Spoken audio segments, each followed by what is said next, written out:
Le DAF Fresh Morning, c'est 104.5 tonnes de bonne humeur.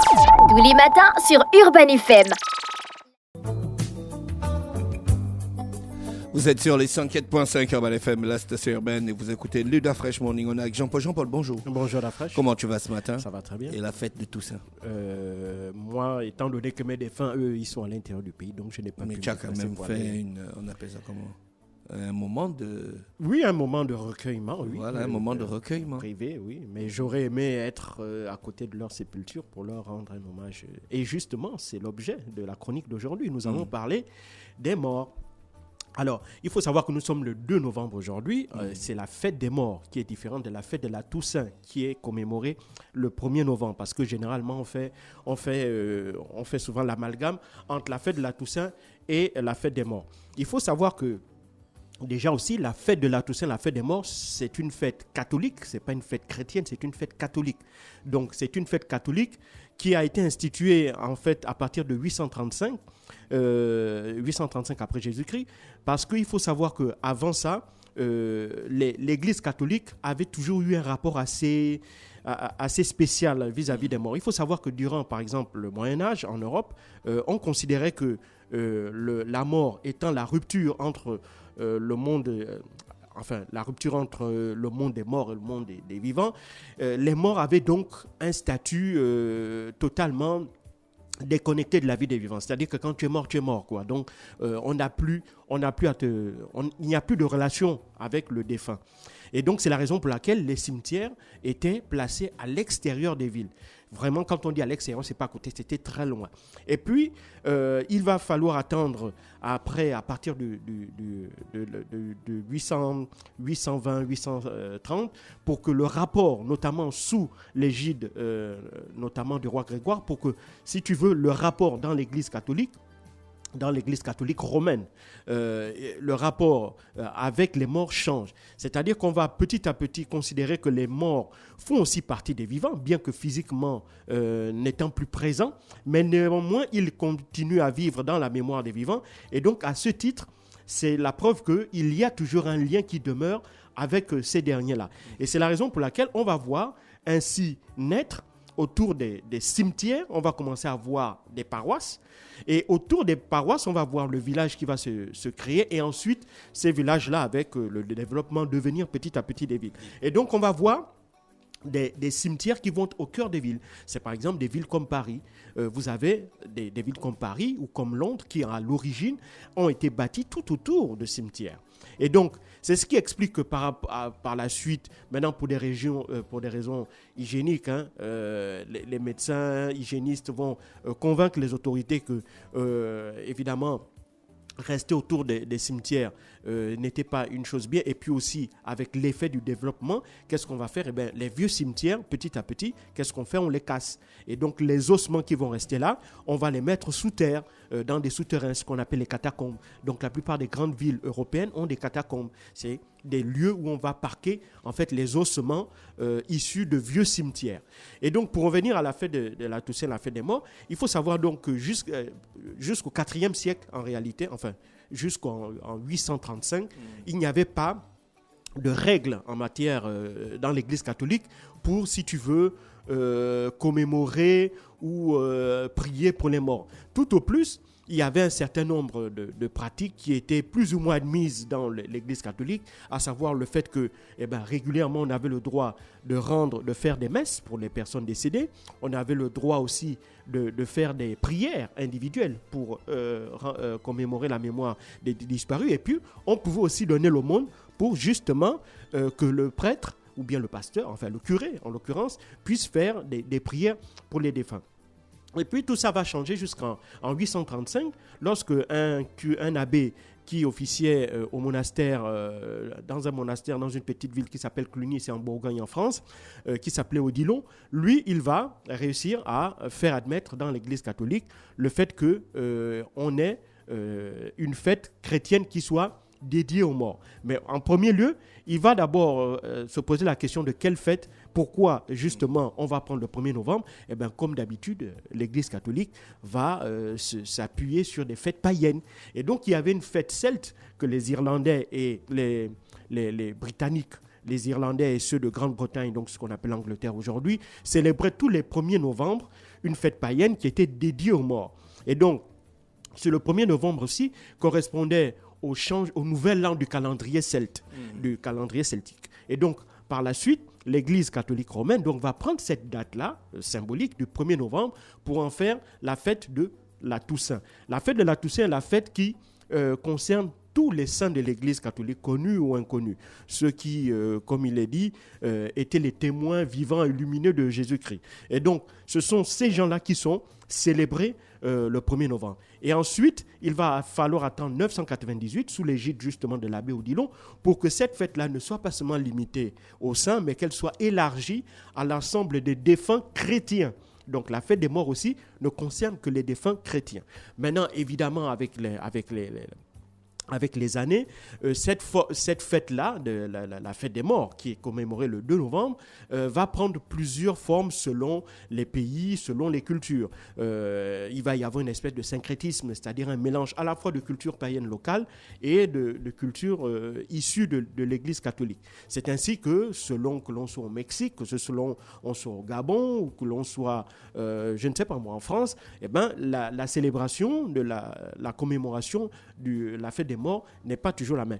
Mais pour les pays catholiques romains, il faut savoir que, notamment des pays catholiques qui étaient issus de la colonisation française, il faut savoir qu'en France, par exemple, la fête de la Toussaint, c'est une fête qui est fériée. Eh ben, le fait que la fête de la Toussaint soit fériée, ça date du concordat de 1801, le concordat qui régit, si tu veux, les rapports entre l'État et les différentes religions en France. Et donc, nous, étant issus à l'issue des indépendances et étant un pays majoritairement catholique, la plupart des pays africains francophones ont donc adopté aussi ce calendrier-là, donc à savoir que la fête de la Toussaint est un jour férié. Mais étant donné que le 2 novembre, en réalité, qui est le jour qui est en réalité dédié à la commémoration de la mémoire des défunts qui ne sont pas des défunts qui ne sont pas des saints, mais étant donné que le 2 novembre n'est pas un jour férié, eh ben donc les gens sont obligés, pour des raisons purement pratiques, de commémorer leurs défunts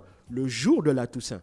Donc c'est la raison pour laquelle on voit régulièrement, selon les pays, les cultures diffèrent. Par exemple, en France, la commémoration de la fête de la Toussaint consiste à apporter des fleurs au cimetière, mais pas n'importe quelle fleur, les chrysanthèmes. Il faut savoir que les chrysanthèmes, c'est ce qu'on appelle la fleur des cimetières en France. Mais par contre, au Japon, c'est la fleur qu'on amène pour les mariages. Donc, le chrysanthème n'a pas du tout la même signification que l'on soit en France ou au Japon. Ça, c'est une parenthèse. La deuxième chose, c'est que, comme je l'ai dit, en fonction des pays, la fête des morts peut avoir une valeur très, très importante du fait de l'apport culturel local. Au Mexique, par exemple, le 2 novembre, le premier et le 2 sont tous deux fériés. Le premier parce que c'est la fête de la Toussaint, mais le 2 parce que la fête des morts dans les cultures Inca et Maya, il y a une très forte relation entre les vivants et les morts. C'est souvent l'occasion, lors de la fête des morts, de voir l'ensemble de la famille qui est parfois éparpillé aussi bien à l'intérieur du pays qu'à l'extérieur, se retrouver, repartir ensemble auprès des défunts, donc aller dans des cimetières. Et c'est souvent où on voit que c'est l'occasion où ils ouvrent parfois les tombes, ressortent les défunts, les habits, les parfument, les nettoient et partagent un repas en leur présence. C'est pour montrer, une fois de plus, leur attachement à ces défunts et montrer que ces derniers font toujours partie de leur vie, sont toujours vivants en eux. Chez nous, au Gabon, on voit régulièrement le 1er novembre des gens aller au cimetière, aussitôt, après avoir nettoyé la tombe, se regrouper autour de celle-ci et parfois partager un repas. C'est une manière de montrer que tout leur attachement à la mémoire du défunt et aussi montrer que celui-ci continue à vivre dans leur esprit. Et donc, c'est un peu ce qu'il faut comprendre, c'est que le 2 novembre et la Toussaint sont le 1er novembre et le 2 novembre, la fête de la Toussaint, la fête des morts, sont deux fêtes chrétiennes totalement distinctes, mais pour des raisons pratiques liées au fait que la fête de la Toussaint, elle est fériée, les gens sont obligés de la célébrer donc le 1er novembre. Donc ça, c'est ce qu'il faut véritablement comprendre. Et ensuite, derrière, bien entendu, il y a aussi toute une industrie qui s'est développée autour de la fête de la Toussaint. Je l'ai dit en France, par exemple, la vente de fleurs de chrysanthème, dans notre pays, certainement, les bougies, etc. Donc toutes tous ces objets-là qui font que derrière aussi, il y a une économie qui s'est... Est-ce que de nos jours, les morts ont encore un statut? Ou bien enfin en pilotage à vue? Non, les morts ont un statut dans les religions. C'est pour ça que je disais que le rapport aux morts a évolué à travers l'histoire. Avant 1835, avant 835, pardon, eh ben, les morts avaient un statut totalement décalé des vivants, puisqu'on considérait que le fait que l'on soit mort, eh ben, on entre dans un monde qui n'a plus aucun rapport avec les vivants. Puis il va falloir attendre en 1835 avec le fait que l'Église catholique instaure la fête de la Toussaint, le 1er novembre, en se basant sur cette fête païenne qui était une fête celtique des populations d'Irlande et de Grande-Bretagne. Donc là-bas, ils vont prendre cette date-là, issue d'une fête païenne où on célébrait les morts, pour en faire une fête de la célébration au sein de l'Église catholique. Et puis, en 998, ils vont prendre une deuxième loi qui va instaurer le 2 novembre, qui va élargir, si tu veux, la fête des morts, non pas seulement à tous les saints de l'Église catholique, mais également à tous les défunts chrétiens. Et cette fête-là est célébrée le 2 novembre et c'est le jour de la fête des morts. Donc les vivants, ils ne pensent plus, ils ne légifèrent pas sur le statut des morts.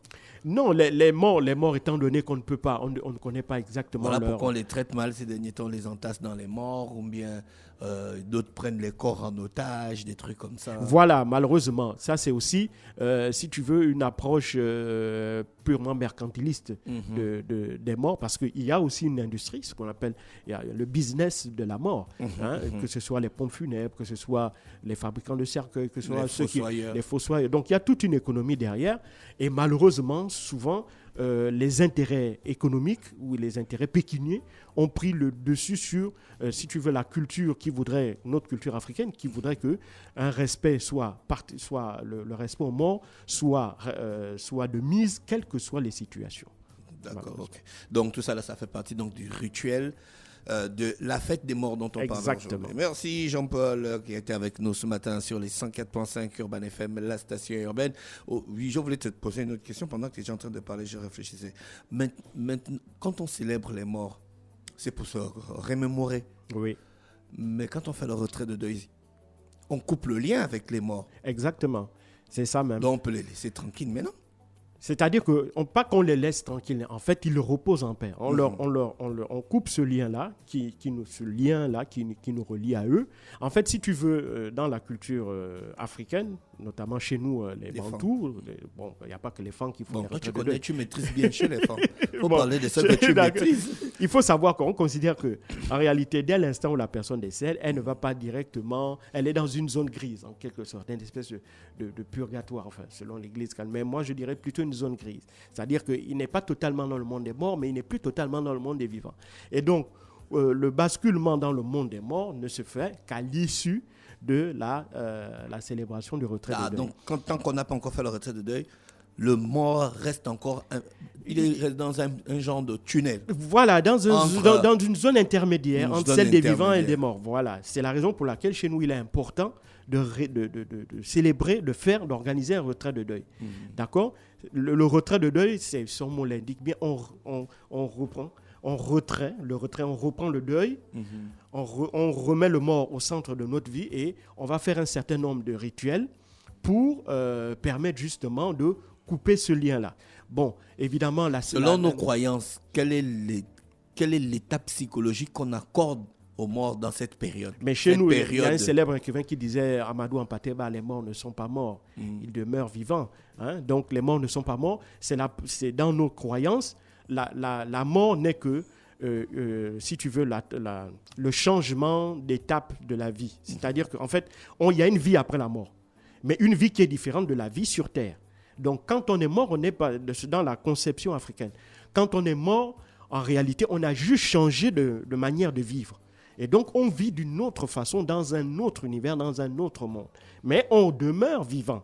Et c'est la raison pour laquelle, donc, on ne coupe pas totalement le lien avec la personne qui est défunte. Et c'est la raison pour laquelle on continue, on organise, par exemple, des messes. Bon, pour ceux qui sont chrétiens, mais pour ceux qui ne le sont pas, ils peuvent, à la date d'anniversaire du décès de la personne, organiser soit un repas, soit quelque chose qui permette de raviver le temps de cette célébration-là, la mémoire du disparu. Mais évidemment, on considère que dans la culture africaine, surtout chez les femmes, on considère que déjà le mort reste vivant déjà à travers le nom qu'il transmet à ses descendants. Donc, à travers le nom, tu portes le nom de ton père, et donc à travers toi, ton père demeure toujours vivant. Et toi, tu demeureras toujours vivant à travers le nom que tu vas transmettre à tes enfants. Et c'est la raison pour laquelle, à côté du nom, de ton nom, tu donnes aussi le nom d'un autre de tes parents vivants ou défunts. En général, on choisit aussi les défunts. Pourquoi ? Pour que la mémoire de ce défunt-là puisse revivre à travers toi. Donc, chez les Africains, et notamment chez les femmes, il y a une très forte relation entre les morts et les vivants. Donc, la mort, qui n'est que le changement de forme de vie, si on peut parler ainsi, ne coupe pas totalement le lien avec les vivants. C'est juste que ce lien n'est plus physique, mais il peut demeurer autrement, notamment à travers la célébration de rites. Merci Jean-Paul avec nous ce matin sur les 104.5 Urban FM, la station urbaine. Jean-Paul qui revenait pour le brin d'histoire. Restez connectés dans le Da Fresh Morning. On se retrouve juste derrière. Le Da Fresh Morning, c'est 104.5 tonnes de bonne humeur. Tous les matins sur Urban FM.